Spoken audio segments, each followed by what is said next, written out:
Jauh berjalan banyak dilihat, dan pengalaman adalah guru yang paling bijaksana. Pantang seorang muslim jatuh 2 kali di tempat yang sama. Hari ini lewat sini jatuh, pantas belum pengalaman. Besok lewat situ lagi jatuh lagi, goblok amat. Si amat saja tidak goblok. Kita mau bicara keagungan Ramadan yang ditandai 3 hal. Pertama, Ramadan dipilih oleh Allah menjadi bulan tempat di mana pertama kali diturunkan Al-Quranul Karim, kitab suci kita, imam kita, pedoman utama dalam melaksanakan berbagai kegiatan hidup.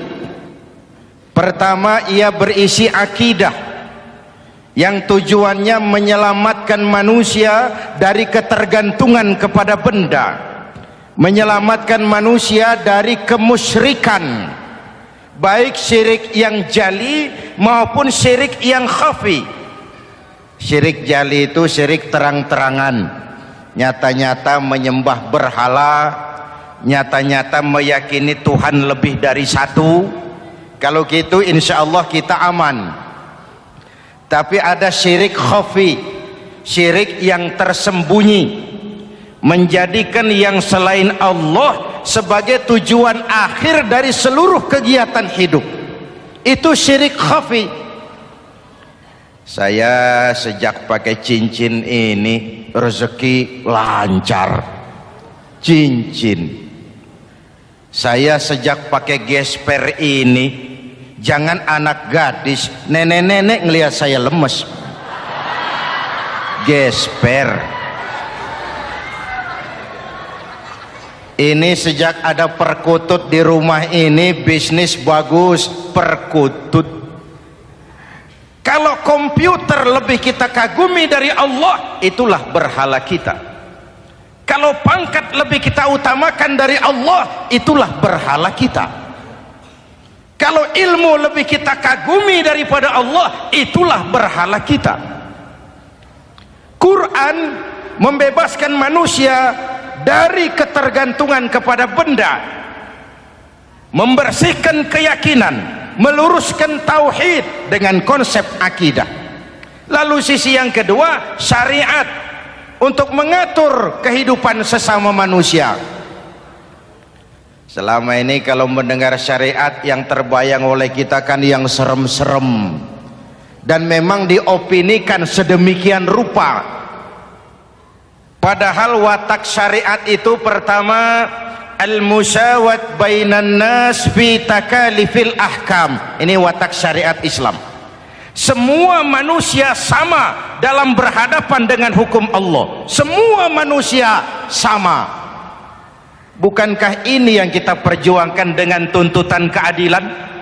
Supaya di Republik ini jangan ada warga negara kelas 1. Supaya di Republik ini jangan ada yang kebal hukum.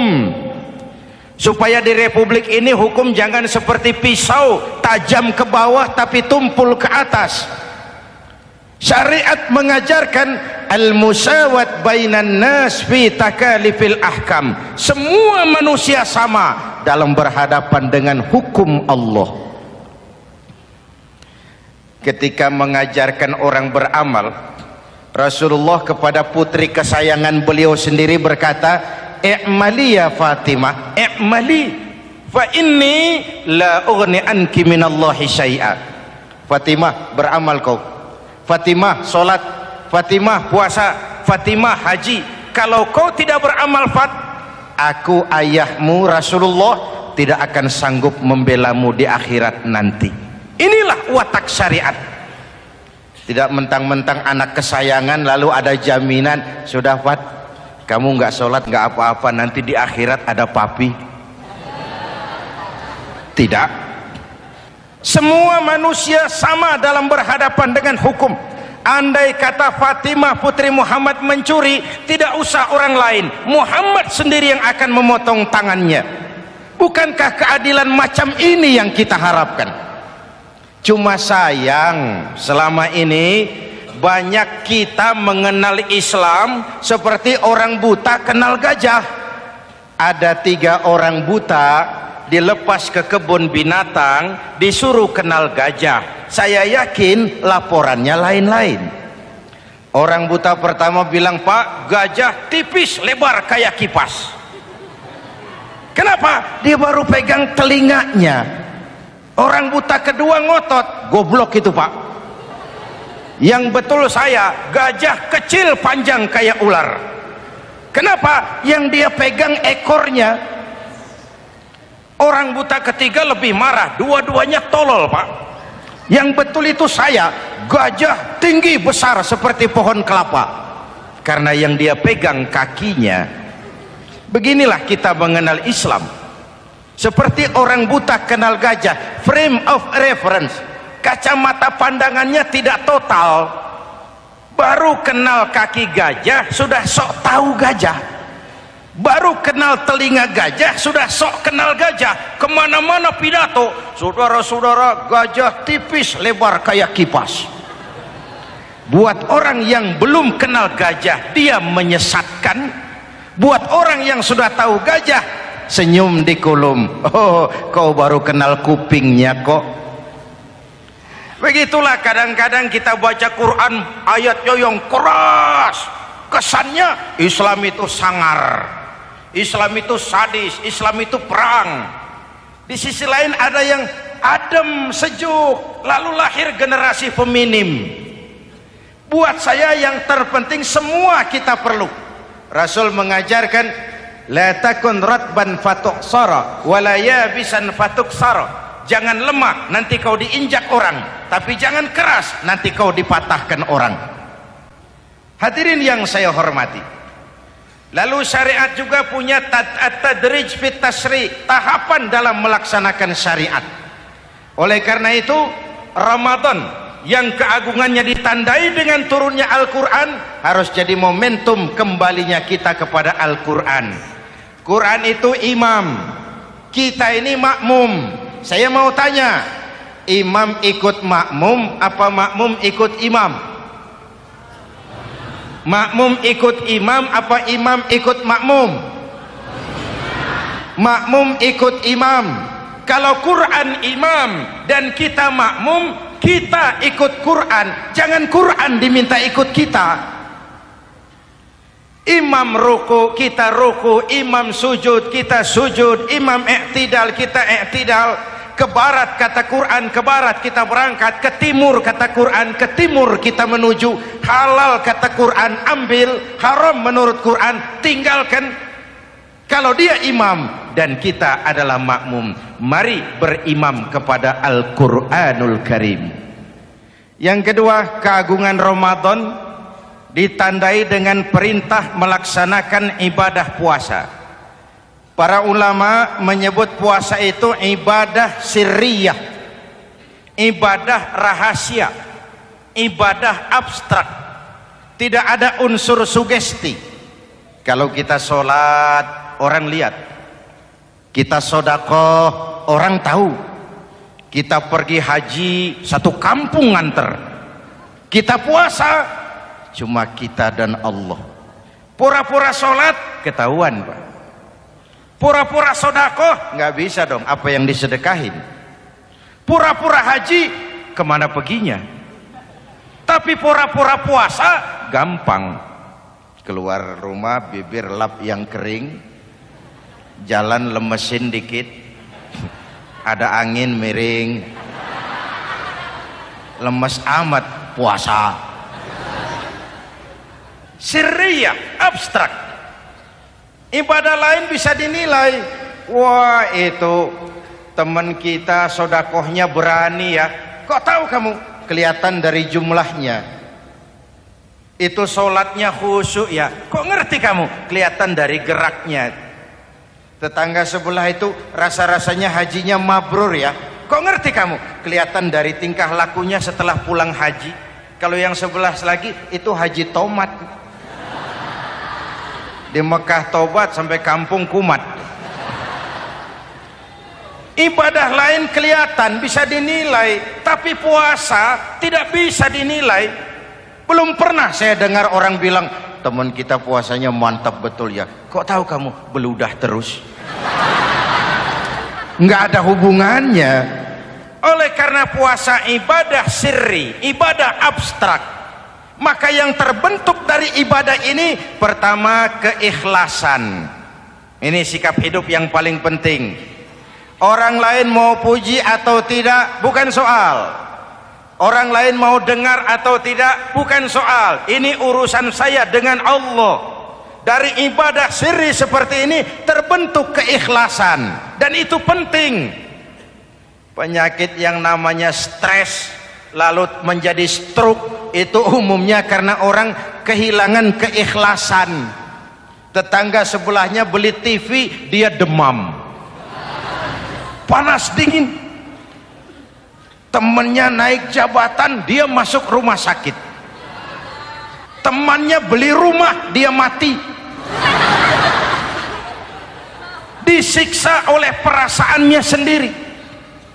Marilah hidup dengan ikhlas, beramal ikhlas. Saya menyantuni yatim bukan karena disorot TV, bukan karena masuk majalah, bukan karena dimuat koran, karena Allah. Berpakaian ikhlas. Saya berpakaian ini karena perintah Allah menutup aurat, bukan karena tuntutan Ramadan. Kalau cuma tuntutan Ramadan, Ramadan saja bagus busana muslim. Selesai Ramadan kembali pusar merajalela. Menerima jabatan ikhlas, ini amanah dari Allah. Jabatan adalah alat untuk mengabdi, bukan cuma alat yang melahirkan kekuasaan dan fasilitas. Kalau kekuasaan dianggap sebagai fasilitas dan kekuasaan, maka yang lahir tentu akhirnya maling-maling baru, yang lahir rampok-rampok baru, yang dikuras ya harta negara. Hadirin yang saya hormati, ikhlas menerima jabatan dengan keyakinan ini amanah Allah, amanah akan dimintakan pertanggungan jawab. Ini alat untuk berbuat baik, ini alat untuk mengabdi. Kalau cuma digambarkan kekuasaan jabatan sebagai kekuasaan dan fasilitas, itu yang lalu banyak melahirkan rampok-rampok baru. Betul? Iya, kalau jabatan kan gajiannya jelas. Menteri gajinya jelas, anggota DPR gajinya jelas, presiden, wakil presiden gajinya jelas. Tetapi ketika fasilitas dan kekuasaan banyak memberikan hasil, jangan heran lalu muncul penjarahan terhadap kekayaan-kekayaan yang justru merupakan milik rakyat. Ikhlas dalam menerima jabatan, ikhlas dalam berbuat, ikhlas dalam beramal. Lalu yang kedua, jujur. Tadi siang saudara sholat zuhur apa tidak? Sholat. Yang sholat? Ya enggak, ya enggak.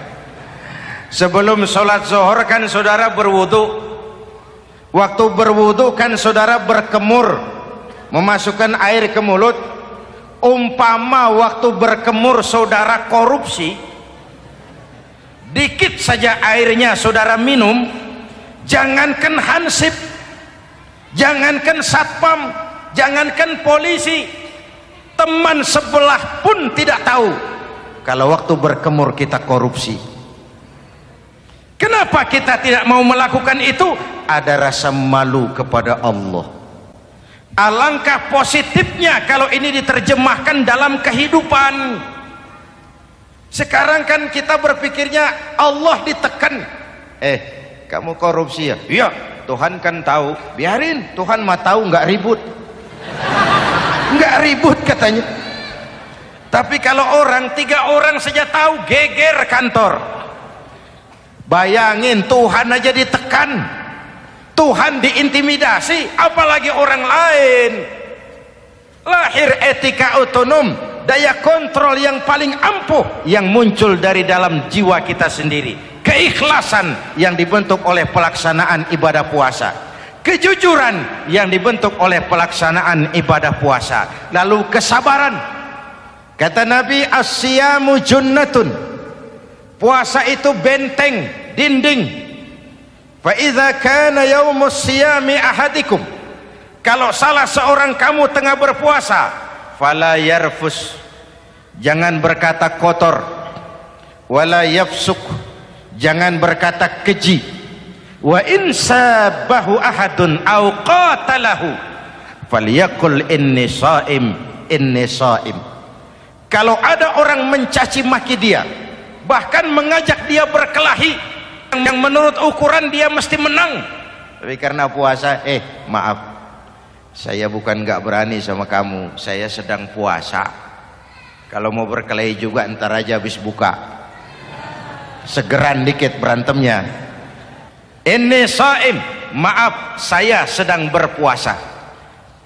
Itu merupakan benteng.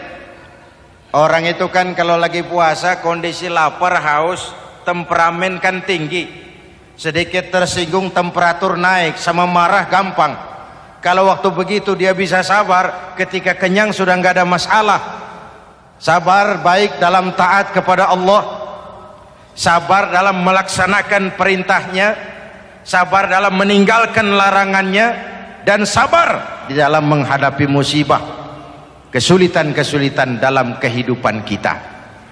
Hadirin, kalau ibadah puasa kita baik, kita yang malam ini pasti bukan kita 20 hari yang lalu.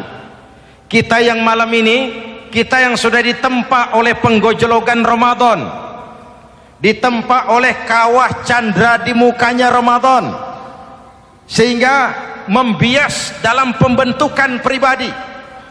Setiap ibadah yang dikerjakan dengan benar pasti punya dampak positif dalam meluruskan moral orang yang melaksanakan ibadah itu sendiri. Jangan sampai terjebak kepada rutinitas ritual. Akhirnya seperti yang sering saya ungkapkan, sholat rajin, maksiat tekun, baca Quran mau, fitnah orang hobi, sedekah ya sedekah tapi nyolongnya lebih gede dari sedekahnya. Sedekahnya cuma untuk ngumpetin korupsinya. Akhirnya jadi lipstik, akhirnya jadi dekorasi. Setiap ibadah yang dikerjakan dengan benar punya dampak positif dalam meluruskan moral dan memperbaiki akhlak orang yang melaksanakan ibadah itu sendiri. Begitulah Ramadan, ada pelaksanaan ibadah puasa. Dan untuk puasa Nabi bersabda, lis-shaimi farhatani, farhatun indal iftar wa farhatun inda liqa'i rabbih. Buat orang yang berpuasa ada dua kegembiraan yang tidak dimiliki oleh yang tidak melaksanakan puasa. Dua kegembiraan. Pertama, farhatun indal iftar, kegembiraan menjelang saat-saat berbuka. Hati itu besar, rasa optimisme, padahal bukanya cuma sama tempe, sama tahu, sama ikan asin. Tapi entah makin dekat maghrib hati makin berbunga, ada kebahagiaan yang tidak bisa diceritakan. Allahumma lakasumtu, ya Allah hari ini saya laksanakan perintahmu, saya lawan rasa nafsu, saya tempuh lapar, haus, saya tunaikan semua ini. Itu kegembiraan yang puasa. Yang kedua, wa farhatun inda liqa'i rabbih, kegembiraan kedua nanti di akhirat pada saat bertemu dengan Allah subhanahu wa ta'ala. Masuk surga nikmat, bertemu Allah jauh lebih nikmat. Hadirin yang saya hormati, bahkan di surga ada sebuah pintu yang khusus disiapkan bagi orang-orang yang melaksanakan puasa. Tidak bisa masuk ke pintu itu kecuali orang yang puasa. Dan pintu itu disebut pintu Rayyan, Babur Rayyan, pintu Rayyan, yang hanya boleh dimasuki orang-orang yang melaksanakan ibadah puasa. Hadirin, lalu yang berikutnya, ibadah puasa ganjarannya abstrak. Kalau ibadah lain kita bisa lihat itu, sholat berjamaah pahalanya begini, haji kalau mabrur pahalanya begitu, sodakoh pahalanya begini. Puasa Allah cuma bilang as-siyamu li wa ana ajzibi, puasa untukku dan aku yang membalasnya. Berapa besar balasan Allah tidak diberitahu. Artinya apa? Kalau saudara kerja, mandor bilang, mas kau kerja sama saya, gajimu sebulan 5 juta, ketahuan sebulan 5 juta, kita kan bisa kong kaling kong, ada mandor rajin, tidak ada mandor kendor, pokoknya jatah 5 juta. Tapi kalau mandor cuma bilang, mas kau kerja sama aku, soal gajimu nanti aku yang atur, berapa besarnya nggak dikasih tahu. Aturan seperti ini harusnya membuat kita kerja lebih hati-hati. Sebab apa? Mungkin gaji kita sama saja 5 juta kalau kerja biasa-biasa, mungkin jauh lebih besar kalau pekerjaan memuaskan, mungkin tidak digaji sama sekali kalau pekerjaan sembarangan. Tidak dijelaskannya gambaran pahala puasa menjadi sugesti untuk melaksanakan ibadah puasa ini dengan sebaik-baiknya. Hadirin yang saya cintai, yang ketiga soal keagungan Ramadan ini. Di dalam bulan Ramadan ada satu malam yang bobotnya khairun min alfi syahrin. Satu malam tapi lebih baik daripada 1000 bulan, yang kita kenal dengan malam Qadar atau Lailatul Qadar. Sementara itu adanya pada sepertiga yang akhir dari bulan Ramadan, terutama di malam-malam ganjil. Di negeri kita lihat terjadi pergeseran nilai. Awal-awal Ramadan, minggu pertama pasar sepi, masjid ramai, full house, meledak. Betul? Padahal Rasul memberikan contoh, kalau sudah masuk sepertiga yang akhir Ramadan, beliau sing-singkan lengan baju, hamparkan sajadah, lebih banyak di masjid daripada di rumah. Itu baginda Rasul. Sing-singkan lengan baju, hamparkan sajadah, lebih banyak di masjid daripada di rumah. Hadirin yang saya hormati, di situ makna meraih kemenangan. Karena itu lebaran lain dengan Idul Fitri. Lebaran siapa saja boleh ikutan, tapi Idul Fitri milik orang yang melaksanakan ibadah Ramadan dengan baik. Nah, saya kembali kepada Lailatul Qadar. Semua kita, kecil atau besar, sengaja atau tidak, khilaf atau terpaksa, pasti punya yang namanya dosa. Di sini semua yang hadir nih, include saya, apa ada yang tidak punya dosa? Ayo, jujur. Apa ada di antara kita di sini yang nggak punya salah? Apa ada yang nggak punya dosa? Setiap kita, kecil, besar, sedikit, banyak, terlupa, terpaksa, pasti punya salah. Sekarang kalau mau hitung dagang, kita diberi umur 65, 40 tahun penuh dosa, lalu taubat 25 tahun. Menurut neraca hukum dagang belum seimbang. Dosa 40 tahun ditebus taubat 25 tahun. Menurut neraca hukum dagang. Untung Allah tidak dagang-dagangan kepada kita. Di Ramadan ini Allah ngobrol pahala. Di Ramadan ini Allah membuka pintu rahmah yang seluas-luasnya. Sampai-sampai ada hadis qudsi, "Lau amiltumul khataya hatta mala'atis sama, thumma nadimtum, fataballahu alaikum." Kalaupun kamu berbuat dosa, penuh langit dengan dosamu, kemudian kamu menyesal dan bertaubat, Allah pasti akan menerima taubatmu. Hadirin yang saya hormati, inilah momentum Ramadan, saat dimana kita melakukan pemutihan diri. Masih ingat cerita dalam kitab Durratun Nasihin? Saya ulang lagi cerita ini untuk sugesti. Ada buajingan tengik pernah membunuh 99 orang. Satu saat hidayah datang kepadanya, terniat ingin bertaubat. Dicarinya seorang ustadz, ketemu ustadz kepala ngajar. Ustadz, ya, apa? Saya mau taubat, diterima apa tidak taubat saya? Emangnya dosa kamu apa? Saya pernah membunuh 99 orang, Ustadz. Ustadznya melotot. Wih, banyak amat. Enggak segampang itu nyawa hak prerogatif Allah. Cuma Allah yang berhak ngambil.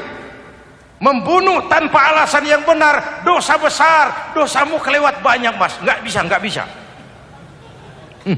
Dia ponis lebih dulu kayak surga milik bapak moyangnya.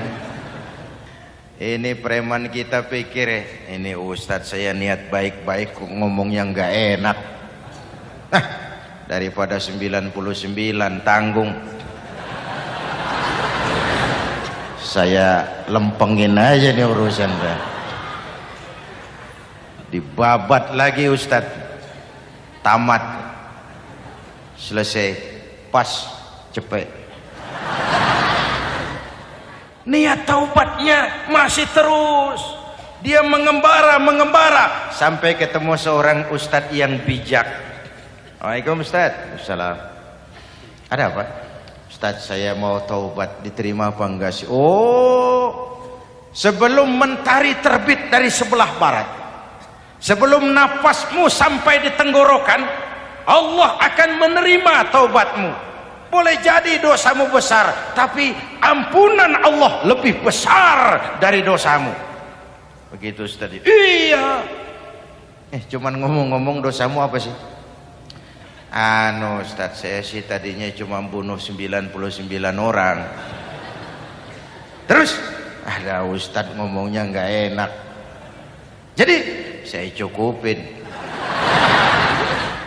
100. Oh, taubatmu diterima asal benar-benar. Cuma begini saja, kampungmu kampung brengsek tuh, lingkunganmu nggak sehat. Kalau kau pulang ke sana lagi, niat taubatmu bisa lentur dan luntur. Kamu pindah saja, hijrah ke kampung lain yang lebih baik. Baik Ustadz, terima kasih. Wah, ngepak koper, pindah. Belum sampai ke kampung yang dituju, ajal datang merenggut nyawa. Ketika ruh keluar dari jasad, ini malaikat rahmah dengan malaikat azab rebutan. Kata malaikat rahmah, ini jatah saya. Orang ini sudah taubat, tempatnya di surga. Kata malaikat azab, nanti dulu. Taubat si taubat, 100 bagaimana urusannya? Bertengkar. Akhirnya Allah mengutus malaikat Jibril, kau adili. Kata Jibril, ukur sajalah mana yang lebih dekat, kampung yang dituju atau kampung yang ditinggalkan. Ketika diukur, kampung yang dituju lebih dekat dari kampung yang ditinggalkan. Kata Jibril, dia jatah malaikat rahmah, taubatnya diterima Allah.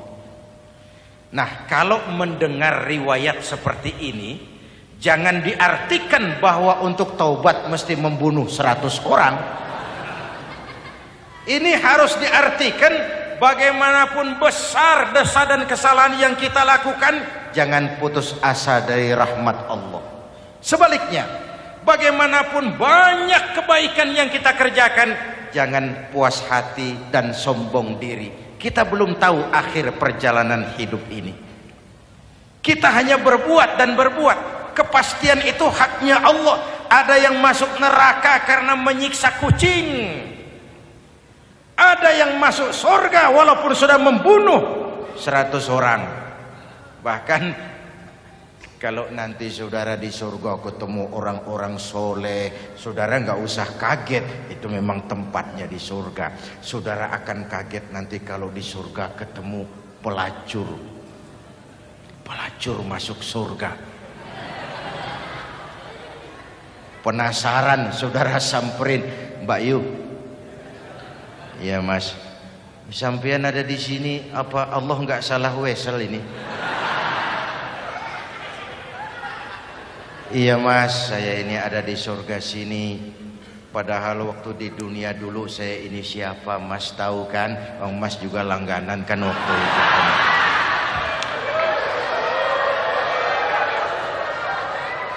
Tapi terus terang saja mas, waktu di dunia itu saya terpaksa betul. Sejak lahir saya sudah yatim piatu. Sejak kecil sudah yatim piatu. Ada tetangga saya muslim sedikit kaya, tapi pelitnya 17 setan. Akhirnya demi tuntutan perut saya merantau ke kota besar. Ada yang nolong, katanya kerjanya ringan, uangnya lumayan. Apa? Ya itu.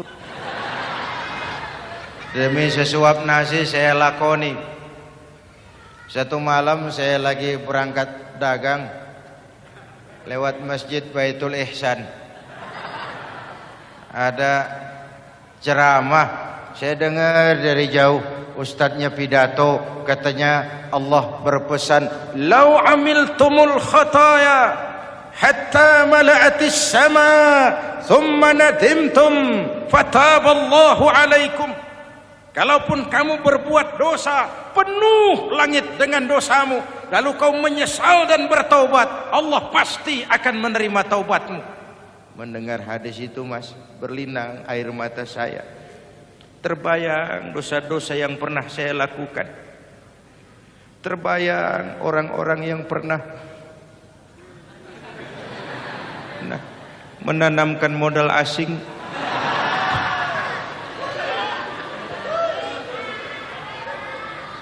Dikala itu hidayah datang, saya niat taubat pulang kampung mas, mudik. Lagi ngepak koper mau mudik, tamu datang, saya bilang mulai malam ini saya berhenti dagang. Taubat saya sebenar-benarnya, taubat saya diterima Allah, walaupun mampir dulu, transit dulu di tempat lain, akhirnya saya sampai juga ke sini. Inilah Ramadan. Orang baik bukan orang yang tidak pernah salah, karena tidak ada orang yang tidak pernah salah. Orang baik kalau dia berbuat salah, dia segera sadar, dijadikannya sebagai pelajaran untuk tidak diulanginya lagi di masa yang akan datang. Maka Nabi berpesan, tuba liman syaghalahu aibuhu an uyubin nas. Beruntung benar orang yang kekurangan dirinya menyebabkan dia sibuk sampai tidak sempat mencari-cari kekurangan orang lain. Tapi celaka benar orang yang terlalu sibuk mencari-cari kekurangan orang lain sampai lupa dengan kekurangan dirinya sendiri. Hadirin, karena itu menurut Al-Imamul Ghazali, Lailatul Qadar itu malam istimewa. Adanya pada sepertiga yang akhir di malam-malam ganjil, 21, 23, 25, 27, 29. Tetapi yang ingin mendapatkan Lailatul Qadar harus berjaga-jaga sejak awal Ramadan. Nggak bisa pakai ilmu ngancem. Wah ini 21 malam nih, nggak keluar-keluar dari masjid. 22 libur, 23 absen lagi. Nggak bisa seperti itu. Ingin mendapatkan Lailatul Qadar harus berjaga-jaga sejak awal Ramadan. 1000 bulan kira-kira 83 tahun. Rata-rata umur orang sekarang kita ini jarang yang sampai 83. Jarang. Kalau menyontoh Rasul jatah kita 63. Hadirin yang saya hormati, sehingga dikatakan itulah fasilitas yang diberikan Allah kepada umat Muhammad ini. Walaupun umurnya relatif pendek, tapi amaliyahnya tidak kalah dengan umat zaman dulu. Benar, Nabi Nuh umurnya 950 tahun. Ibadah umatnya berarti panjang, tetapi mereka tidak ada Lailatul Qadarnya. Benar, Nabi Adam umurnya panjang, 2000 tahun, umatnya rata-rata sekian. Tetapi tidak ada nilai tambah yang diberikan Allah kepada mereka. Kita umat Muhammad ini umur relatif pendek. Kalau nyontoh Nabi 63 tahun. Betul. Tapi bayangkan ada Lailatul Qadar yang nilainya khairun min alfi syahrin, lebih baik daripada 1000 bulan, dan 1000 bulan 83 tahun. Kalau 10 tahun berturut-turut memanfaatkan Lailatul Qadar, maka artinya umur kita sudah sama dengan umur umat Nabi Nuh alaihi salam. Kualitas ibadahnya yang saya maksud. Tugas kita memanfaatkan peluang-peluang seperti ini dan mengisinya dengan berbagai kegiatan-kegiatan ibadah. Mumpung Allah menyediakan itu buat kita bersama. Tahun depan nggak ada jaminan kita ketemu Ramadan lagi. Karena itu mumpung senyampang ini diberikan kesempatan memasuki minggu-minggu 10 yang terakhir dari Ramadan, sing-singkan lengan baju, hamparkan sajadah, dan berusaha lebih banyak di masjid daripada di rumah. Hadirin yang saya hormati, dari pembicaraan singkat yang saya sampaikan, Ramadan menjadi agung oleh karena 3 hal. Pertama, ia dipilih menjadi bulan tempat di mana pertama kali diturunkan ayat-ayat suci Al-Quran. Karenanya Ramadan disebut juga sebagai Syahrul Quran, bulan Al-Quran. Karenanya Ramadan juga kita lebih intens memasuki kehidupan Al-Quran sebagai makmum dan kita sebagai imam. Jika Quran adalah imam dan kita adalah makmum, maka konsekuensinya makmum harus ikut imam, bukan imam yang ikut makmum. Yang kedua, keagungan Ramadan ditandai dengan pelaksanaan ibadah puasa. Setiap ibadah yang dikerjakan dengan benar pasti punya dampak dalam memperbaiki moral, meluruskan akhlak orang yang melaksanakan ibadah itu sendiri. Maka bulan suci Ramadan menjadilah kawah candra di muka, menjadi bulan training, bulan latihan.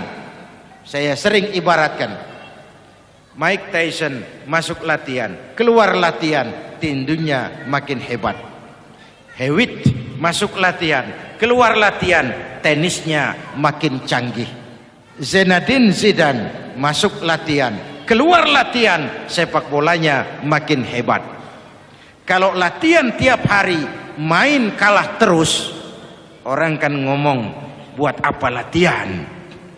Kita sebulan penuh latihan supaya bulan-bulan sesudah Ramadan nanti kita jangan sampai kalah dalam permainan hidup ini. Hidup ini kan permainan. Ada yang sekarang ini main sebagai pedagang, main sebagai pejabat, main sebagai pengusaha, main sebagai seniman. Hidup ini permainan. Wa mal hadhil hayatud dunya illa lahwun wa la'ib. Ini cuma permainan. Senarionya sudah ditetapkan oleh sang sutradara Allah Azza wa Jalla. Ini permainan saja. Maka bermainlah sesuai dengan aturan main. Karena hidup memang permainan. Tapi jangan main-main. Walaupun ini permainan, bermainlah dengan benar. Jangan main-main. Kalau main-main, kalah. Sepak bola permainan, main-main kalah. Bulu tangkis permainan, main-main kalah. Hidup ini permainan, main dengan benar, main sesuai dengan aturan main, main-main kalah. Hadirin yang saya hormati, karena itu 1 bulan untuk menghadapi 11 bulan sesudahnya. Yang ketiga, ditandai keagungan Ramadan dengan ada nuzulul Quran. Diberikan Allah kepada siapa saja yang dikehendakinya. Semoga ibadah yang sudah kita kerjakan kiranya diterima Allah. Yang masih akan kita kerjakan, diberikan kita kekuatan zahir dan batin untuk dapat melaksanakannya dengan sebaik-baiknya. Ala hadhihi niyyah wa ila hadratin nabi. Al-Fatihah.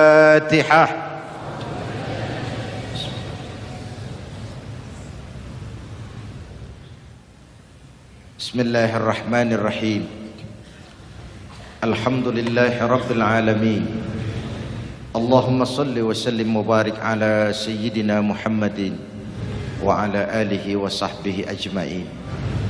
Ya Allah, dengan sepenuh perasaan dan pengharapan, dalam segala kerendahan dan kelemahan, ampuni dosa kami, dosa ibu bapak kami, dosa saudara-saudara kami umat Islam.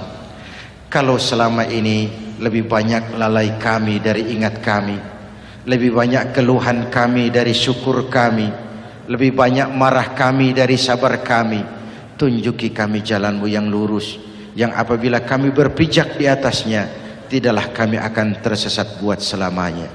Ya Allah, karuniakan kepada kami rakyat dan bangsa Indonesia pemimpin-pemimpin yang takut kepadamu dan sayang kepada kami. Berikan mereka kekuatan zahir dan batin untuk dapat membawa kami rakyat dan bangsa Indonesia menapak menuju hari esok yang lebih pasti dan lebih baik. Rabbana hab lana min azwajina wa dhurriyyatina qurrata a'yun waj'alna lil muttaqina imama. Rabbana atina fid dunya hasanah wa fil akhirati hasanah wa qina adzaban nar.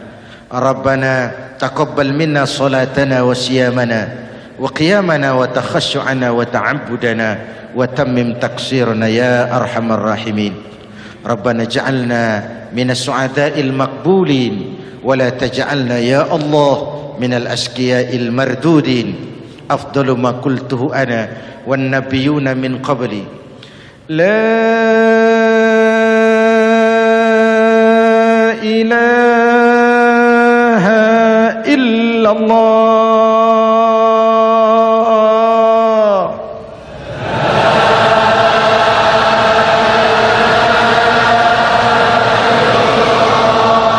La ilaha illallah.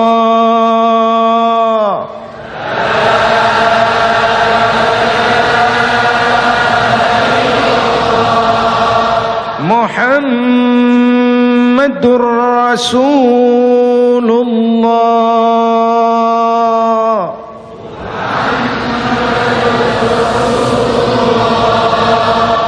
Sallallahu alaihi wa alihi wasallam. Kalimatu haqqin 'alaiha nahya wa 'alaiha namut wa 'alaiha wa biha nub'atsu insyaallah minal aminin minal aminin minal aminin rahmatika ya arhamar rahimin. Sallallahu ala sayyidina Muhammad wa ala alihi wa sahbihi ajma'in. Subhana rabbika rabbil izzati amma yasifun, salamun alal mursalin walhamdulillahi rabbil alamin. Wassalamualaikum warahmatullahi wabarakatuh.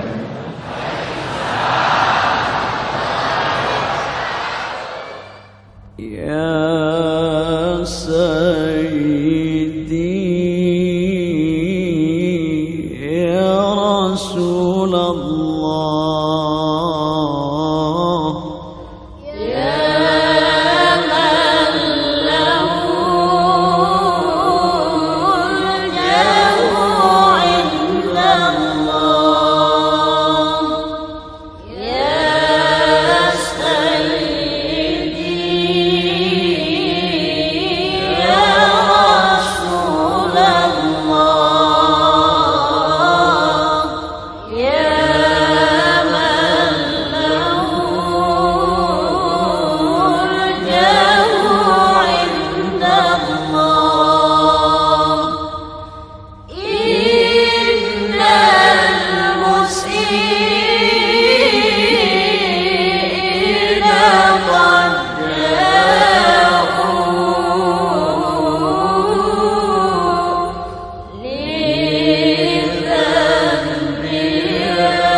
Yeah.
المسيئين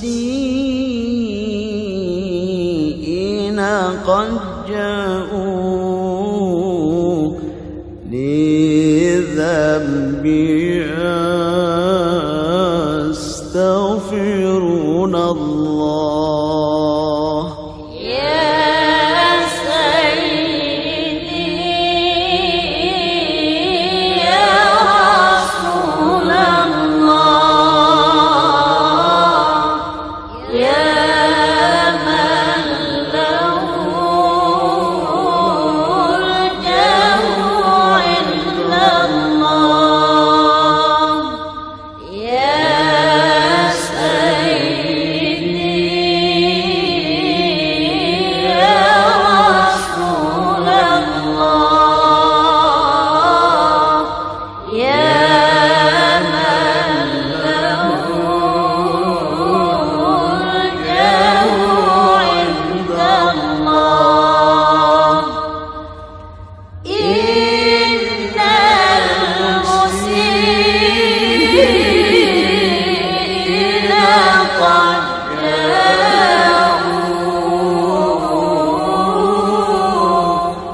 لذنب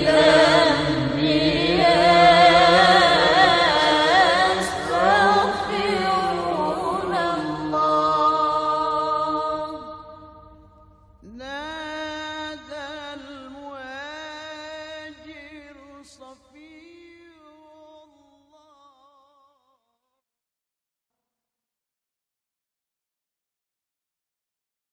Jauh berjalan banyak dilihat, dan pengalaman adalah guru yang paling bijaksana.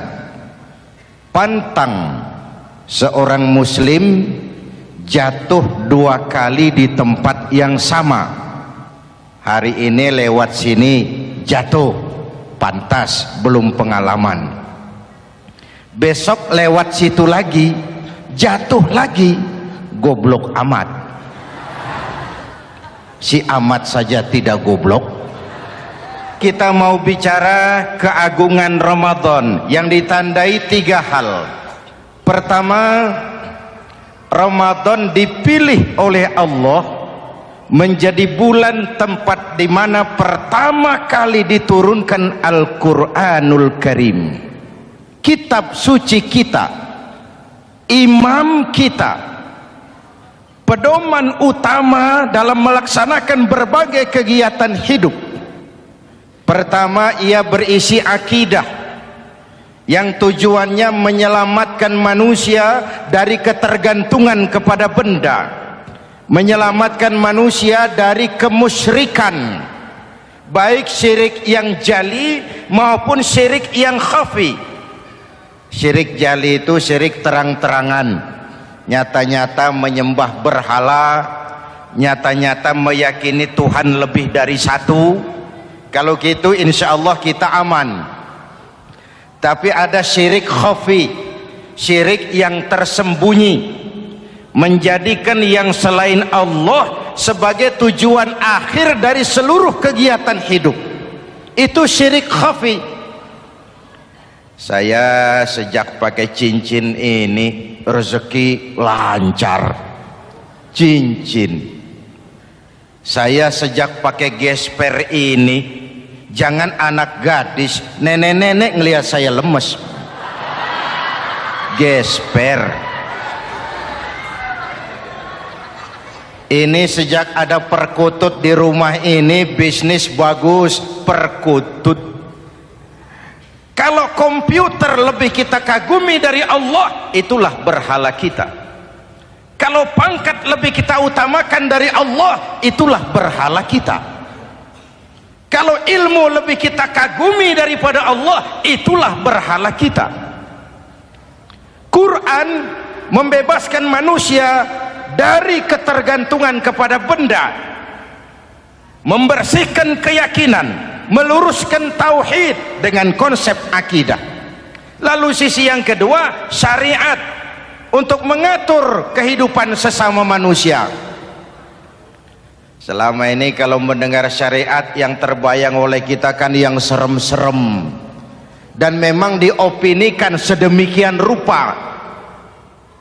Padahal watak syariat itu pertama al-musawat bainan nas fi takalifil ahkam. Ini watak syariat Islam. Semua manusia sama dalam berhadapan dengan hukum Allah. Semua manusia sama. Bukankah ini yang kita perjuangkan dengan tuntutan keadilan? Supaya di Republik ini jangan ada warga negara kelas 1. Supaya di Republik ini jangan ada yang kebal hukum. Supaya di Republik ini hukum jangan seperti pisau, tajam ke bawah tapi tumpul ke atas. Syariat mengajarkan al-musawat bainan nas fi takalifil ahkam. Semua manusia sama dalam berhadapan dengan hukum Allah.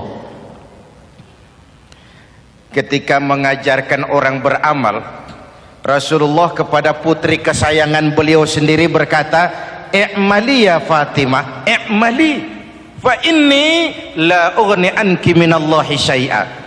Fatimah, beramal kau. Fatimah, salat. Fatimah, puasa. Fatimah, haji. Kalau kau tidak beramal, aku ayahmu Rasulullah tidak akan sanggup membelamu di akhirat nanti. Inilah watak syariat. Tidak mentang-mentang anak kesayangan lalu ada jaminan, sudah Fat, kamu nggak sholat nggak apa-apa, nanti di akhirat ada papi. Tidak. Semua manusia sama dalam berhadapan dengan hukum. Andai kata Fatimah putri Muhammad mencuri, tidak usah orang lain, Muhammad sendiri yang akan memotong tangannya. Bukankah keadilan macam ini yang kita harapkan? Cuma sayang selama ini banyak kita mengenal Islam seperti orang buta kenal gajah. Ada 3 orang buta dilepas ke kebun binatang, disuruh kenal gajah. Saya yakin laporannya lain-lain. Orang buta pertama bilang, "Pak, gajah tipis lebar kayak kipas." Kenapa? Dia baru pegang telinganya. Orang buta kedua ngotot, "Goblok itu Pak. Yang betul saya, gajah kecil panjang kayak ular." Kenapa? Yang dia pegang ekornya. Orang buta ketiga lebih marah, dua-duanya tolol Pak. Yang betul itu saya, gajah tinggi besar seperti pohon kelapa. Karena yang dia pegang kakinya. Beginilah kita mengenal Islam. Seperti orang buta kenal gajah, frame of reference, kacamata pandangannya tidak total. Baru kenal kaki gajah sudah sok tahu gajah. Baru kenal telinga gajah sudah sok kenal gajah. Kemana-mana pidato, "Saudara-saudara, gajah tipis lebar kayak kipas." Buat orang yang belum kenal gajah, dia menyesatkan. Buat orang yang sudah tahu gajah, senyum di kolom. "Oh, kau baru kenal kupingnya kok." Begitulah kadang-kadang kita baca Quran ayatnya yang keras, kesannya Islam itu sangar, Islam itu sadis, Islam itu perang. Di sisi lain ada yang adem, sejuk, lalu lahir generasi feminim. Buat saya yang terpenting semua kita perlu. Rasul mengajarkan, "La takun ratban fatuksara wala yabisan fatuksara." Jangan lemah nanti kau diinjak orang, tapi jangan keras nanti kau dipatahkan orang. Hadirin yang saya hormati, lalu syariat juga punya at-tadrij fit tasri, tahapan dalam melaksanakan syariat. Oleh karena itu Ramadan yang keagungannya ditandai dengan turunnya Al-Quran harus jadi momentum kembalinya kita kepada Al-Quran. Quran itu imam, kita ini makmum. Saya mau tanya, imam ikut makmum apa makmum ikut imam? Makmum ikut imam apa imam ikut makmum? Makmum ikut imam. Kalau Quran imam dan kita makmum, kita ikut Quran, jangan Quran diminta ikut kita. Imam ruku, kita ruku. Imam sujud, kita sujud. Imam i'tidal, kita i'tidal. Ke barat kata Quran, ke barat kita berangkat. Ke timur kata Quran, ke timur kita menuju. Halal kata Quran, ambil. Haram menurut Quran, tinggalkan. Kalau dia imam dan kita adalah makmum, mari berimam kepada Al-Quranul Karim. Yang kedua, keagungan Ramadan ditandai dengan perintah melaksanakan ibadah puasa. Para ulama menyebut puasa itu ibadah sirriyah, ibadah rahasia, ibadah abstrak, tidak ada unsur sugesti. Kalau kita sholat, orang lihat. Kita sedekah, orang tahu. Kita pergi haji, satu kampung nganter. Kita puasa, cuma kita dan Allah. Pura-pura sholat, ketahuan Pak. Pura-pura sedekah, nggak bisa dong, apa yang disedekahin. Pura-pura haji, kemana perginya? Tapi pura-pura puasa, gampang. Keluar rumah, bibir lap yang kering, jalan lemesin dikit, ada angin miring, lemes amat puasa. Sirriyah, abstrak. Ibadah lain bisa dinilai, wah itu teman kita sodakohnya berani ya. Kok tahu kamu? Kelihatan dari jumlahnya. Itu sholatnya khusyuk ya. Kok ngerti kamu? Kelihatan dari geraknya. Tetangga sebelah itu rasa-rasanya hajinya mabrur ya. Kok ngerti kamu? Kelihatan dari tingkah lakunya setelah pulang haji. Kalau yang sebelah lagi itu haji tomat. Di Mekah tobat sampai kampung kumat. Ibadah lain kelihatan bisa dinilai, tapi puasa tidak bisa dinilai. Belum pernah saya dengar orang bilang, teman kita puasanya mantap betul ya. Kok tahu kamu? Beludah terus. Nggak ada hubungannya. Oleh karena puasa ibadah sirri, ibadah abstrak, maka yang terbentuk dari ibadah ini pertama keikhlasan. Ini sikap hidup yang paling penting. Orang lain mau puji atau tidak bukan soal. Orang lain mau dengar atau tidak bukan soal. Ini urusan saya dengan Allah. Dari ibadah sirri seperti ini terbentuk keikhlasan, dan itu penting. Penyakit yang namanya stres lalu menjadi stroke itu umumnya karena orang kehilangan keikhlasan. Tetangga sebelahnya beli TV, dia demam, panas dingin. Temannya naik jabatan, dia masuk rumah sakit. Temannya beli rumah, dia mati. Disiksa oleh perasaannya sendiri. Marilah hidup dengan ikhlas. Beramal ikhlas. Saya menyantuni yatim bukan karena disorot TV, bukan karena masuk majalah, bukan karena dimuat koran, karena Allah. Berpakaian ikhlas. Saya berpakaian ini karena perintah Allah menutup aurat, bukan karena tuntutan Ramadan. Kalau cuma tuntutan Ramadan, Ramadan saja bagus busana muslim. Selesai Ramadan kembali pusar merajalela. Menerima jabatan ikhlas, ini amanah dari Allah. Jabatan adalah alat untuk mengabdi, bukan cuma alat yang melahirkan kekuasaan dan fasilitas. Kalau kekuasaan dianggap sebagai fasilitas dan kekuasaan, maka yang lahir tentu akhirnya maling-maling baru, yang lahir rampok-rampok baru, yang dikuras ya harta negara. Hadirin yang saya hormati, ikhlas menerima jabatan dengan keyakinan ini amanah Allah, amanah akan dimintakan pertanggungan jawab. Ini alat untuk berbuat baik, ini alat untuk mengabdi.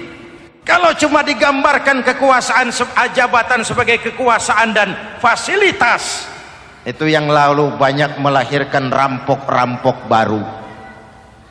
Betul? Iya, kalau jabatan kan gajiannya jelas. Menteri gajinya jelas, anggota DPR gajinya jelas, presiden, wakil presiden gajinya jelas. Tetapi ketika fasilitas dan kekuasaan banyak memberikan hasil, jangan heran lalu muncul penjarahan terhadap kekayaan-kekayaan yang justru merupakan milik rakyat. Ikhlas dalam menerima jabatan, ikhlas dalam berbuat, ikhlas dalam beramal. Lalu yang kedua, jujur. Tadi siang saudara sholat zuhur apa tidak? Sholat. Yang sholat? Ya enggak. Sebelum sholat zuhur kan saudara berwudu. Waktu berwudu kan saudara berkemur, memasukkan air ke mulut. Umpama waktu berkemur saudara korupsi, dikit saja airnya saudara minum, jangankan hansip, jangankan satpam, jangankan polisi, teman sebelah pun tidak tahu kalau waktu berkemur kita korupsi. Kenapa kita tidak mau melakukan itu? Ada rasa malu kepada Allah. Alangkah positifnya kalau ini diterjemahkan dalam kehidupan. Sekarang kan kita berpikirnya Allah ditekan. Kamu korupsi ya? Iya, Tuhan kan tahu. Biarin, Tuhan mah tahu, nggak ribut. Nggak ribut katanya. Tapi kalau 3 orang saja tahu, geger kantor. Bayangin, Tuhan aja ditekan, Tuhan diintimidasi, apalagi orang lain. Lahir etika otonom, daya kontrol yang paling ampuh yang muncul dari dalam jiwa kita sendiri. Keikhlasan yang dibentuk oleh pelaksanaan ibadah puasa, kejujuran yang dibentuk oleh pelaksanaan ibadah puasa, lalu kesabaran. Kata Nabi, as-siyamu junnatun, puasa itu benteng, dinding. Fa idza kana yaumus siyami ahadikum, kalau salah seorang kamu tengah berpuasa, fala yarfus, jangan berkata kotor, wala yafsuk, jangan berkata keji, wa in sabahu ahadun au qatalahu falyaqul inni shaim, inni shaim. Kalau ada orang mencaci maki dia, bahkan mengajak dia berkelahi yang menurut ukuran dia mesti menang, tapi karena puasa, maaf, saya bukan gak berani sama kamu, saya sedang puasa. Kalau mau berkelahi juga ntar aja habis buka, segeran dikit berantemnya. Inni shaim, maaf saya sedang berpuasa. Itu merupakan benteng. Orang itu kan kalau lagi puasa kondisi lapar, haus, temperamen kan tinggi, sedikit tersinggung temperatur naik, sama marah gampang. Kalau waktu begitu dia bisa sabar, ketika kenyang sudah nggak ada masalah. Sabar baik dalam taat kepada Allah, sabar dalam melaksanakan perintahnya, sabar dalam meninggalkan larangannya, dan sabar di dalam menghadapi musibah, kesulitan-kesulitan dalam kehidupan kita. Hadirin, kalau ibadah berpuasa kita baik, kita yang malam ini pasti bukan kita 20 hari yang lalu. Kita yang malam ini, kita yang sudah ditempa oleh penggojologan Ramadan, ditempa oleh kawah candra di mukanya Ramadan, sehingga membias dalam pembentukan pribadi. Setiap ibadah yang dikerjakan dengan benar pasti punya dampak positif dalam meluruskan moral orang yang melaksanakan ibadah itu sendiri. Jangan sampai terjebak kepada rutinitas ritual. Akhirnya seperti yang sering saya ungkapkan, sholat rajin, maksiat tekun, baca Quran mau, fitnah orang hobi, sedekah ya sedekah tapi nyolongnya lebih gede dari sedekahnya. Sedekahnya cuma untuk ngumpetin korupsinya. Akhirnya jadi lipstik, akhirnya jadi dekorasi. Setiap ibadah yang dikerjakan dengan benar punya dampak positif dalam meluruskan moral dan memperbaiki akhlak orang yang melaksanakan ibadah itu sendiri. Begitulah Ramadan, ada pelaksanaan ibadah puasa. Dan untuk puasa Nabi bersabda, lis-shaimi farhatani, farhatun indal iftar wa farhatun inda liqa'i rabbih. Buat orang yang berpuasa ada dua kegembiraan yang tidak dimiliki oleh yang tidak melaksanakan puasa. Dua kegembiraan. Pertama, farhatun indal iftar, kegembiraan menjelang saat-saat berbuka. Hati itu besar, rasa optimisme, padahal bukanya cuma sama tempe, sama tahu, sama ikan asin. Tapi entah makin dekat maghrib hati makin berbunga, ada kebahagiaan yang tidak bisa diceritakan. Allahumma lakasumtu, ya Allah hari ini saya laksanakan perintahmu, saya lawan rasa nafsu, saya tempuh lapar, haus, saya tunaikan semua ini. Itu kegembiraan yang puasa. Yang kedua, wa farhatun inda liqa'i rabbih, kegembiraan kedua nanti di akhirat pada saat bertemu dengan Allah subhanahu wa ta'ala. Masuk surga nikmat, bertemu Allah jauh lebih nikmat. Hadirin yang saya hormati, bahkan di surga ada sebuah pintu yang khusus disiapkan bagi orang-orang yang melaksanakan puasa. Tidak bisa masuk ke pintu itu kecuali orang yang puasa. Dan pintu itu disebut pintu Rayyan, Babur Rayyan, pintu Rayyan, yang hanya boleh dimasuki orang-orang yang melaksanakan ibadah puasa. Hadirin, lalu yang berikutnya ibadah puasa ganjarannya abstrak. Kalau ibadah lain kita bisa lihat itu, sholat berjamaah pahalanya begini, haji kalau mabrur pahalanya begitu, sodakoh pahalanya begini. Puasa Allah cuma bilang asyamu li wa ana ajzibi, puasa untukku dan aku yang membalasnya. Berapa besar balasan Allah tidak diberitahu. Artinya apa? Kalau saudara kerja, mandor bilang, mas kau kerja sama saya, gajimu sebulan 5 juta, ketahuan sebulan 5 juta, kita kan bisa kong kaling kong, ada mandor rajin, tidak ada mandor kendor, pokoknya jatah 5 juta. Tapi kalau mandor cuma bilang, mas kau kerja sama aku, soal gajimu nanti aku yang atur, berapa besarnya nggak dikasih tahu. Aturan seperti ini harusnya membuat kita kerja lebih hati-hati. Sebab apa? Mungkin gaji kita sama saja 5 juta kalau kerja biasa-biasa, mungkin jauh lebih besar kalau pekerjaan memuaskan, mungkin tidak digaji sama sekali kalau pekerjaan sembarangan.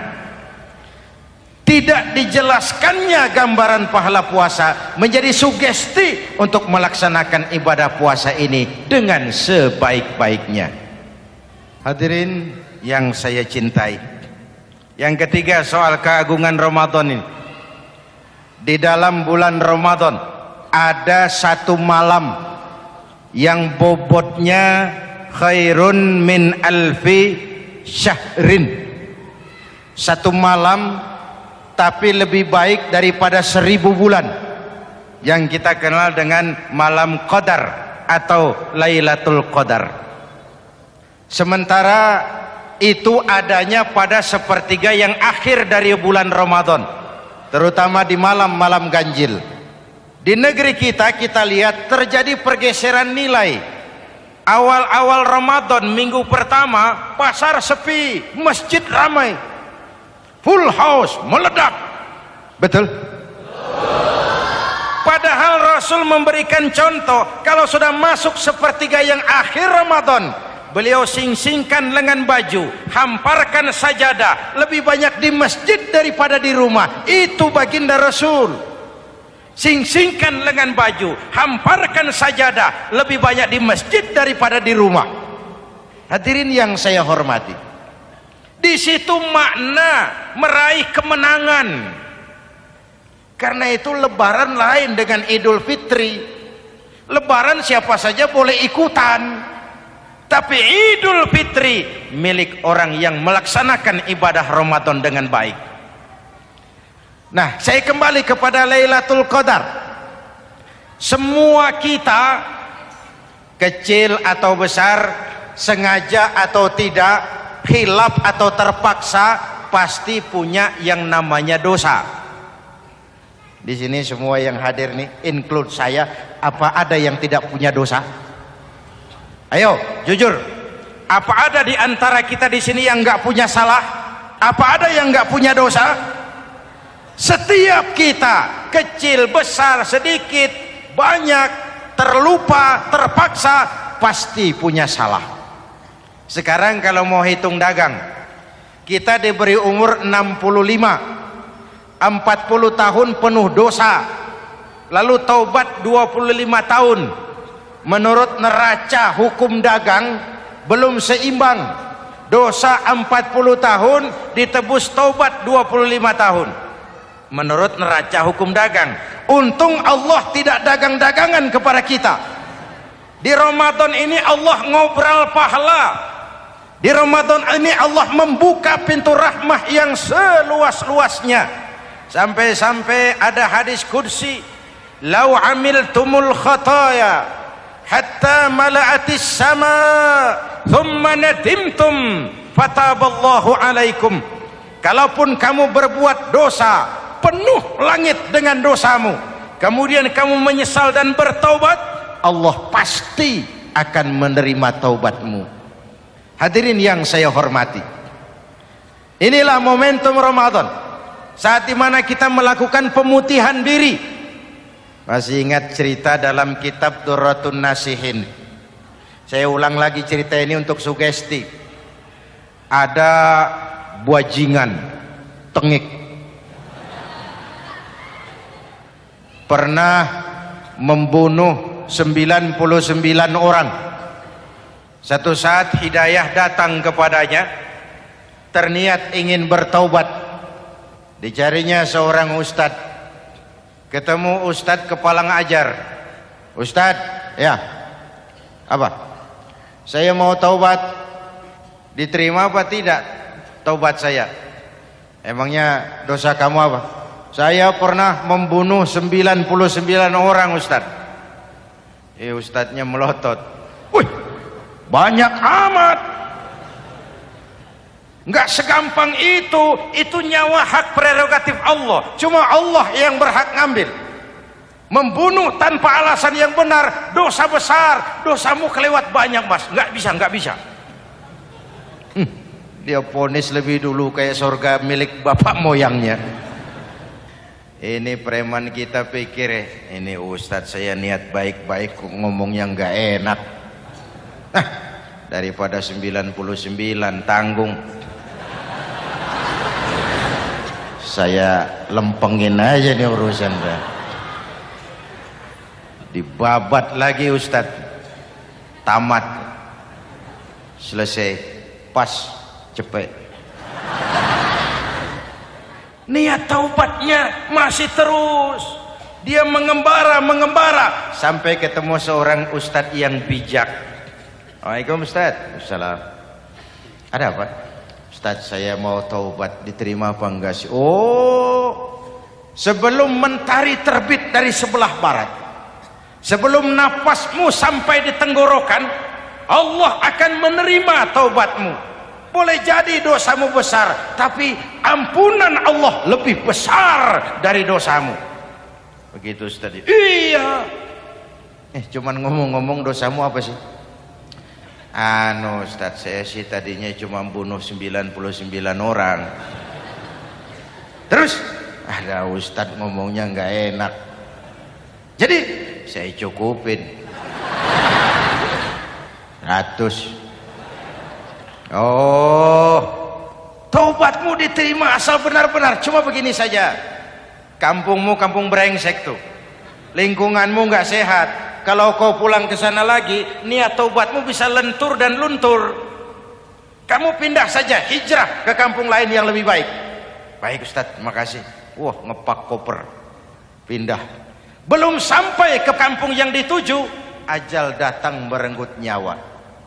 Ketika ruh keluar dari jasad, ini malaikat rahmah dengan malaikat azab rebutan. Kata malaikat rahmah, ini jatah saya. Orang ini sudah taubat, tempatnya di surga. Kata malaikat azab, nanti dulu. Taubat sih taubat, 100 bagaimana urusannya?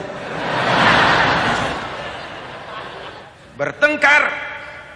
Akhirnya Allah mengutus malaikat Jibril, kau adili. Kata Jibril, ukur sajalah mana yang lebih dekat, kampung yang dituju atau kampung yang ditinggalkan. Ketika diukur, kampung yang dituju lebih dekat dari kampung yang ditinggalkan. Kata Jibril, dia jatah malaikat rahmah, taubatnya diterima Allah. Nah, kalau mendengar riwayat seperti ini, jangan diartikan bahwa untuk taubat mesti membunuh 100 orang. Ini harus diartikan bagaimanapun besar dosa dan kesalahan yang kita lakukan, jangan putus asa dari rahmat Allah. Sebaliknya, bagaimanapun banyak kebaikan yang kita kerjakan, jangan puas hati dan sombong diri. Kita belum tahu akhir perjalanan hidup ini. Kita hanya berbuat dan berbuat. Kepastian itu haknya Allah. Ada yang masuk neraka karena menyiksa kucing. Ada yang masuk surga walaupun sudah membunuh 100 orang. Bahkan kalau nanti saudara di surga ketemu orang-orang soleh, saudara nggak usah kaget, itu memang tempatnya di surga. Saudara akan kaget nanti kalau di surga ketemu pelacur. Pelacur masuk surga. Penasaran, saudara samperin, Mbak Yu. Iya Mas, sampean ada di sini, apa Allah nggak salah wesel ini? Iya Mas, saya ini ada di surga sini. Padahal waktu di dunia dulu saya ini siapa Mas tahu kan? Oh, Mas juga langganan kan waktu itu.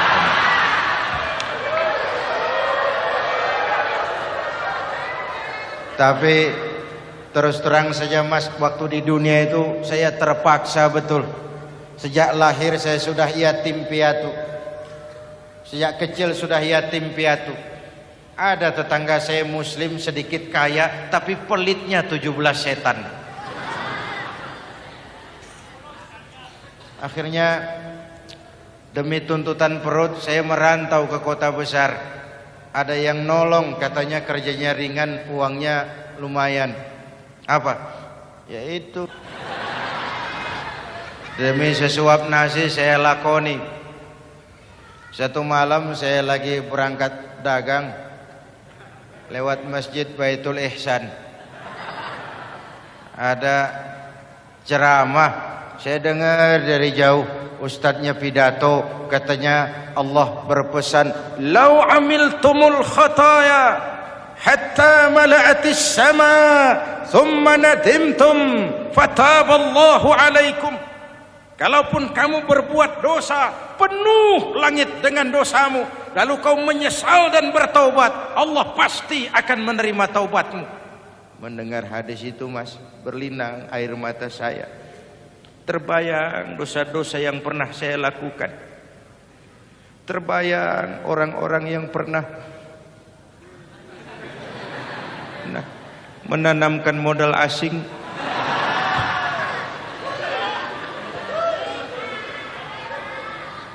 Dikala itu hidayah datang, saya niat taubat pulang kampung Mas, mudik.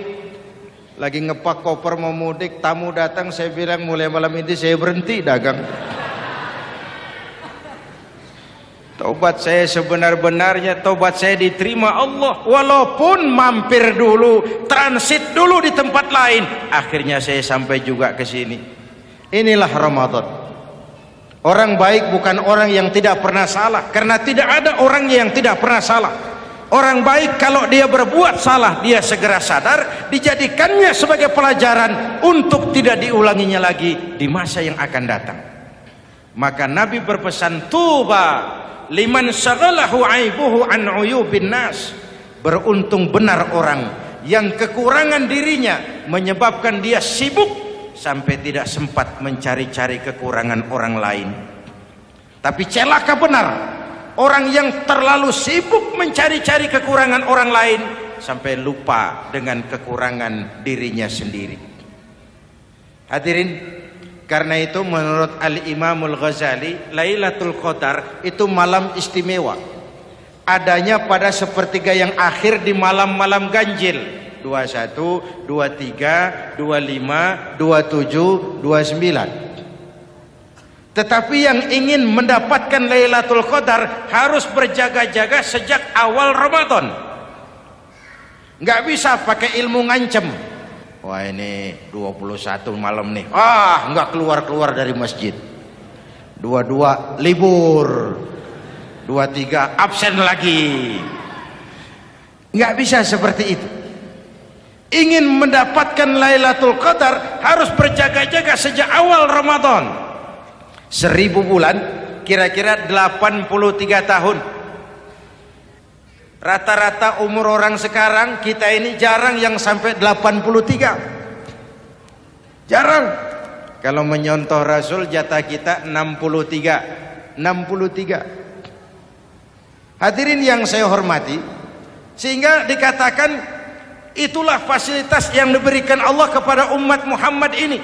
Walaupun umurnya relatif pendek, tapi amaliyahnya tidak kalah dengan umat zaman dulu. Benar, Nabi Nuh umurnya 950 tahun. Ibadah umatnya berarti panjang, tetapi mereka tidak ada Lailatul Qadarnya. Benar, Nabi Adam umurnya panjang 2000 tahun, umatnya rata-rata sekian.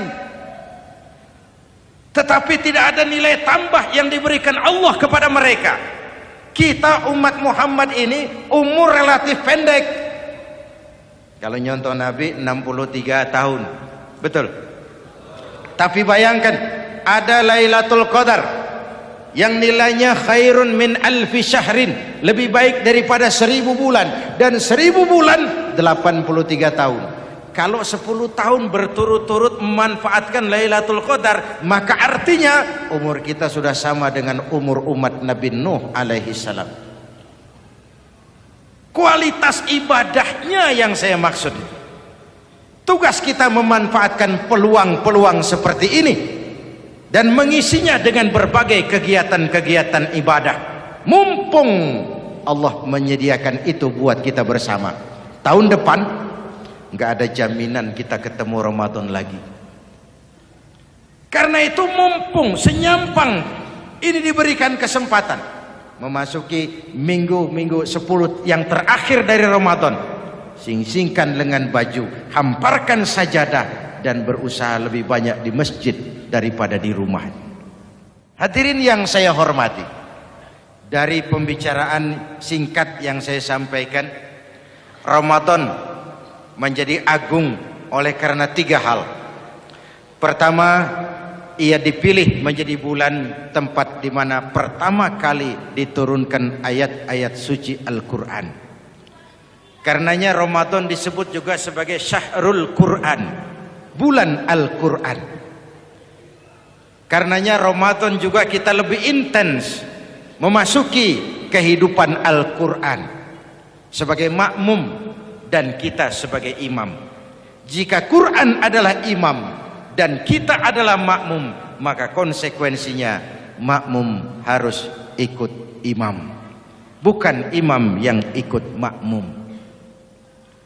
Yang kedua, keagungan Ramadan ditandai dengan pelaksanaan ibadah puasa. Setiap ibadah yang dikerjakan dengan benar pasti punya dampak dalam memperbaiki moral, meluruskan akhlak orang yang melaksanakan ibadah itu sendiri. Maka bulan suci Ramadan menjadilah kawah candra di muka, menjadi bulan training, bulan latihan. Saya sering ibaratkan, Mike Tyson masuk latihan, keluar latihan, tinjunya makin hebat. Hewitt masuk latihan, keluar latihan, tenisnya makin canggih. Zinedine Zidane masuk latihan, keluar latihan, sepak bolanya makin hebat. Kalau latihan tiap hari, main kalah terus, orang kan ngomong, buat apa latihan? Kita sebulan penuh latihan supaya bulan-bulan sesudah Ramadan nanti kita jangan sampai kalah dalam permainan hidup ini. Hidup ini kan permainan. Ada yang sekarang ini main sebagai pedagang, main sebagai pejabat, main sebagai pengusaha, main sebagai seniman. Hidup ini permainan. Wa mal hadhil hayatud dunya illa lahwun wa la'ib. Ini cuma permainan. Senarionya sudah ditetapkan oleh sang sutradara Allah Azza wa Jalla. Ini permainan saja. Maka bermainlah sesuai dengan aturan main. Karena hidup memang permainan. Tapi jangan main-main. Walaupun ini permainan, bermainlah dengan benar. Jangan main-main. Kalau main-main, kalah. Sepak bola permainan, main-main kalah. Bulu tangkis permainan, main-main kalah. Hidup ini permainan, main dengan benar, main sesuai dengan aturan main, main-main kalah. Hadirin yang saya hormati, karena itu 1 bulan untuk menghadapi 11 bulan sesudahnya. Yang ketiga, ditandai keagungan Ramadan dengan ada nuzulul Quran. Diberikan Allah kepada siapa saja yang dikehendakinya. Semoga ibadah yang sudah kita kerjakan kiranya diterima Allah. Yang masih akan kita kerjakan, diberikan kita kekuatan zahir dan batin untuk dapat melaksanakannya dengan sebaik-baiknya. Ala hadhihi niyyah wa ila hadratin nabi. Al-Fatihah.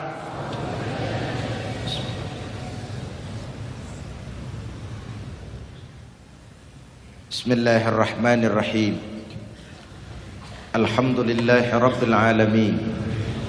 Allahumma salli wa sallim mubarak ala sayyidina Muhammadin wa ala alihi wa sahbihi ajma'in.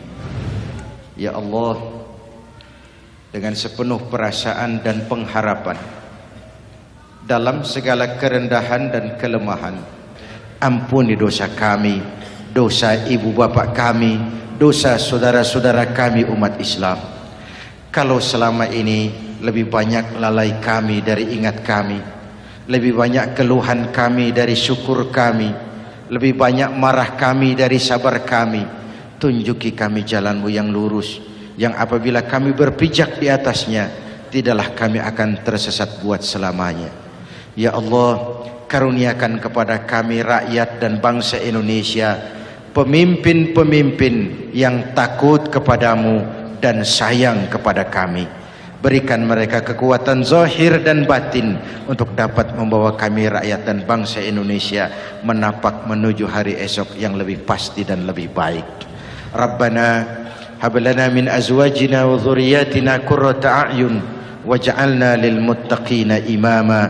Rabbana atina fid dunya hasanah وفي الآخرة حسنة وقنا عذاب النار.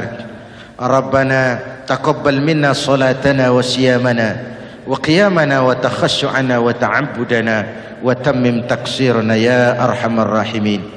ربنا اجعلنا من السعداء المقبولين ولا تجعلنا يا الله من الأشقياء المردودين. أفضل ما قلته أنا والنبيون من قبلي لا إله إلا الله.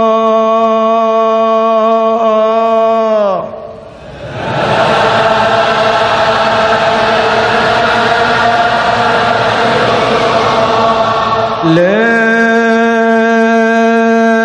إله إلا الله.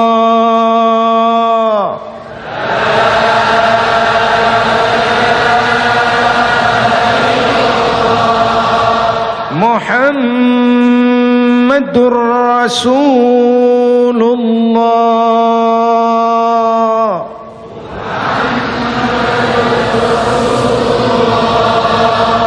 صلى الله عليه وآله وسلم. كلمة حق عليها نحيا وعليها نموت وعليها وبها نبعث إن شاء الله من الآمنين من الآمنين من الآمنين رحمتك يا أرحم الراحمين. صلى الله على سيدنا محمد وعلى آله وصحبه أجمعين. سبحان ربك رب العزة عما يصفون. سلام على المرسلين والحمد لله رب العالمين. Wassalamualaikum warahmatullahi wabarakatuh.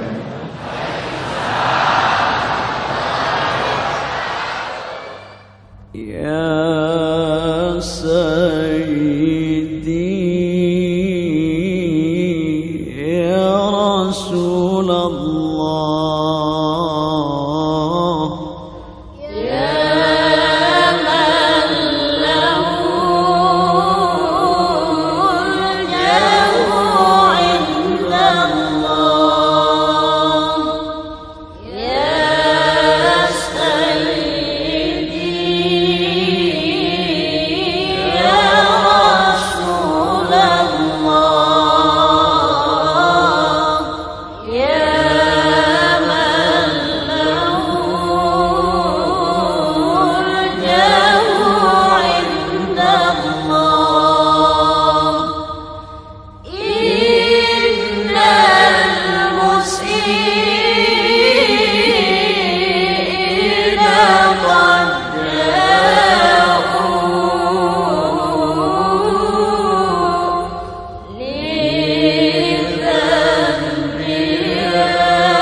المسيئين قد جاءوك لذنب يستغفرون الله